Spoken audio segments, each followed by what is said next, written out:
Welcome to Winning Wall Street's Money. Help support my channel. We need to get to 1,000 subscribers pretty much as soon as possible. So then I go live streaming because YouTube policy, they won't let me go live until I have 1,000 subscribers. Thank you to all the folks out there that have subscribed to my YouTube channel. If you have not yet, please take this moment now with helping me. Click subscribe. Next, click the bell. And next, click all. This helps you receive a notification when I post my next videos. Plus, click the thumbs up button and every time you watch my videos.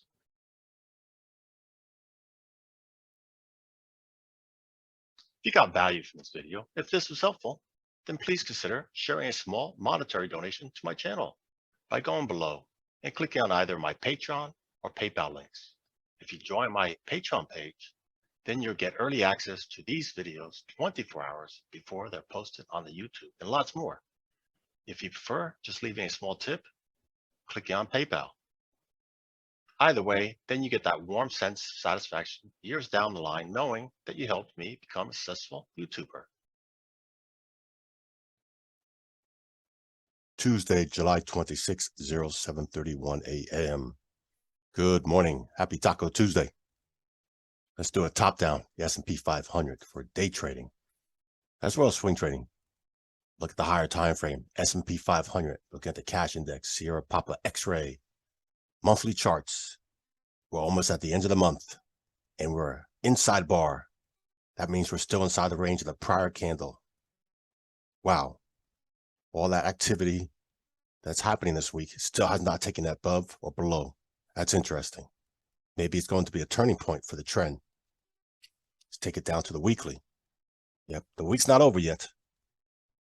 And we have big binary event happening this week.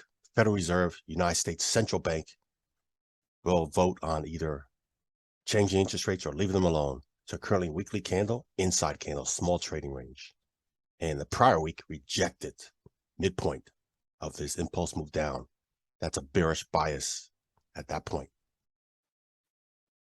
And the daily chart. Yeah.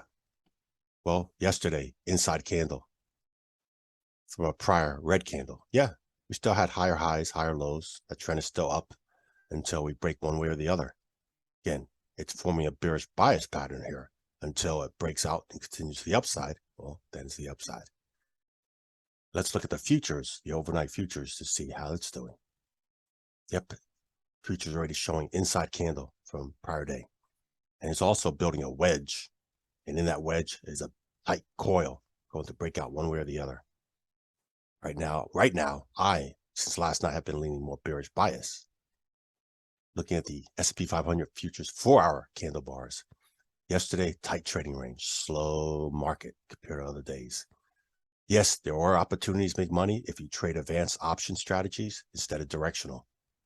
Same with overnight. Tight trading range, real tight. Again, less opportunities to make money or less opportunity to make more money when it's a tight trading range where you're trading directional, but advanced option strategies, you can still make money on both sides. Let's look here on the hourly. So looking here on the hourly, the Asian session, small tight trading range, the London session, small tight trading range. Again, these supply zones in the red and demand zones in the green, I've labeled off higher time frames. And look at overnight. We've been testing this several times. Yesterday, we had that huge move down during primary hours, and I labeled this as a demand zone. So overnight, as we've been testing it, hitting it, putting more force, more energy on it, what happens when you put more energy towards something? Eventually, it's going to give. Yes, so there's a higher probability that this is going to break, and it's going to go lower. Doesn't always happen that way, but scientifically, when you put more energy force towards something, you're weakening the integrity. So look at it that way. Many thanks for watching.